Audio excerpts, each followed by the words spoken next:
Hi everyone, welcome back to Placements Ready. In this video, we will be talking about the problem replace zeros with x's.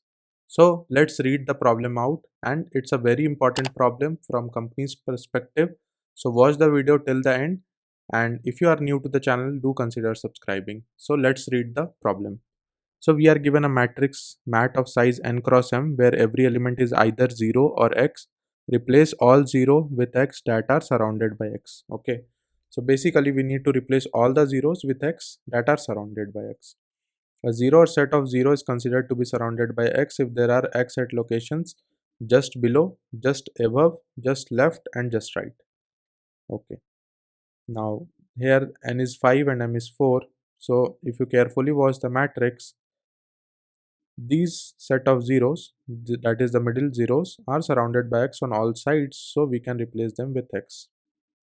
Okay, but if you talk about these zeros, these are not surrounded by x on the right and on the down, so this will not be converted. Okay, and the expected time complexity for this is order of n cross m, and the space complexity is also order of n cross m. So I hope you have understood the problem. Let's discuss this problem in more detail. So here, as you can see, there is a matrix containing x and zeros. So what we are gonna do here, first of all, we will be marking the zeros present in the first row, marking the zeros present in the first column, again for the last row and last column. Okay. So what we are gonna do here is that first of all, you should do a observation. If we check this 0, this is not surrounded by a x on the top. Okay. Similarly, these zeros are not surrounded by x on the bottom. Correct. So what we are gonna do here is that we don't have to mark these zeros as x who are not surrounded by the x on any of the sides. Okay. Now, since this 0 is connected to a boundary or is at the boundary, these zeros are connected with this 0. Okay, so we don't need to mark this as x. Similarly for these zeros, right?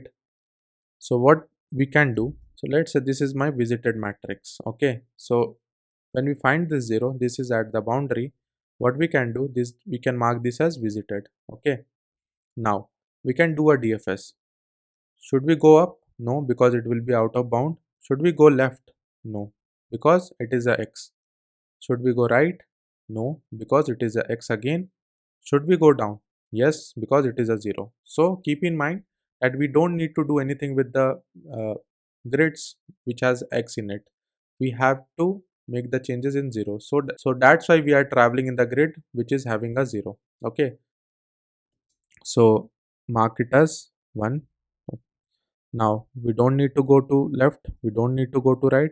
Upper one is already visited. No need to go there. Now let's go down.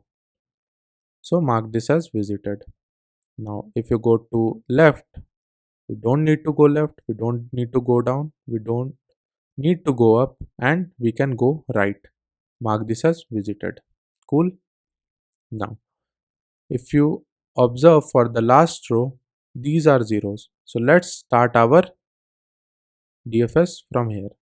So mark this as visited. Should we go up? No, because it's already been visited by some other O.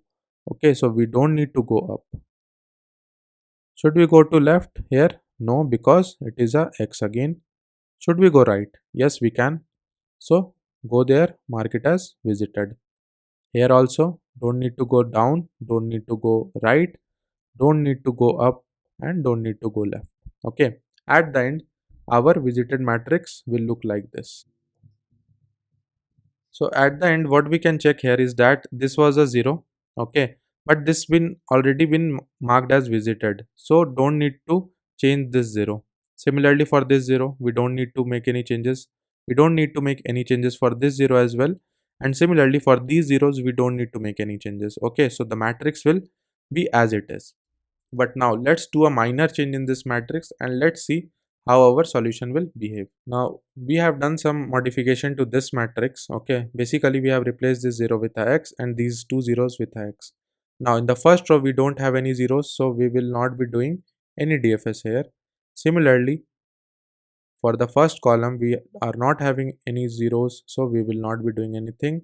For the last row as well, we are not having any zero, so we will not be doing any DFS. And for this, we are not having zeros, we will not be doing any DFS. At the end, our visited matrix will look like this. So for every zeros, we can check if this has been visited. Since it has not been visited, we will be replacing this with a X. Okay. So in this way, we can solve our problem. And I hope you have understood the problem.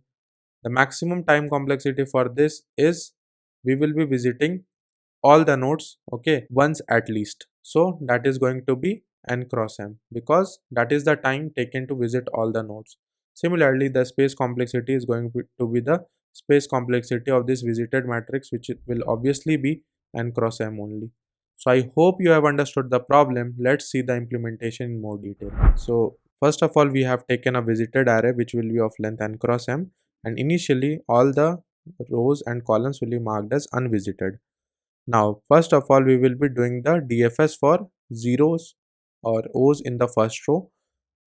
First of all, we will check if that is not been visited and the matrix at that position, okay, basically the row grid at that position is going to be a 0.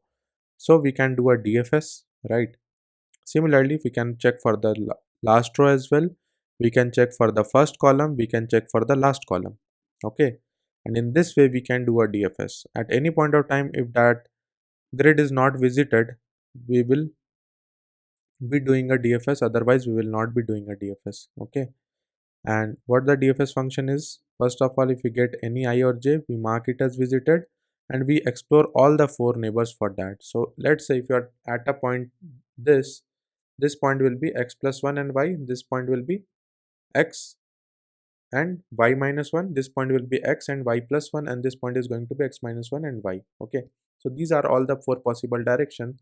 So I have taught this in one of my previous videos on the graphs.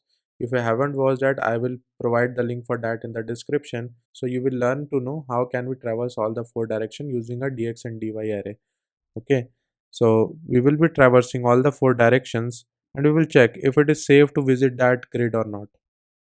So what the issue function is doing, basically it checks if I is greater than equal to 0, j is greater than equal to 0, I, basically the row, should be less than the matrix size, j should be less than the column size, and it should not be a visited, and matrix of ij at that position should be a 0, okay, because for x we don't need to do any changes.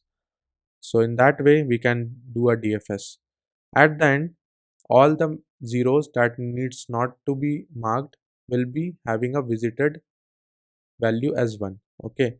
So we will check if matrix of ij is going to be a 0 and it should not be a visited, we will mark it as x, and in the end we can return a matrix.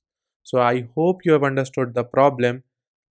I will provide the link for more graph problems in the description. Do check it out and do share this video among your friends. If you have understood the concept, do like this video and subscribe to my channel for more such videos. Thanks for watching.